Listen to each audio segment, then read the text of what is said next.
may meow, di mo narinig. May meow, di mo narinig. Sa bahay ng Muslim doon. Umakyat mo doon. Doon sa agdan, umuwi mag-isa. Tinatawag ko, umakyat. Sumilip sa merda, tapos ang tinatawag ko, umakyat pa. Umakyat din ako. Umakyat doon sa merda, bahay. Oo, umakyat din ako. Pwede pa akit sa third person. Kasi lipi ko lang kung umuwi po. Tapos tinawag ko si Mika. Mika, dito yung pusa. Bakit ka lang dyan? Wala kang naanap na pusa mo. Ang pangit ng mukha. Kabado ka naman eh. Takot ka din eh.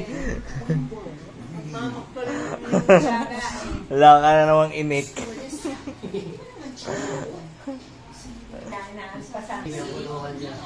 Wala na siyang nabasa kahit kailan na. Mabawasan yung taba ko. Nakambun yata eh. Sabi ng bata, ay! Ano? Tangina.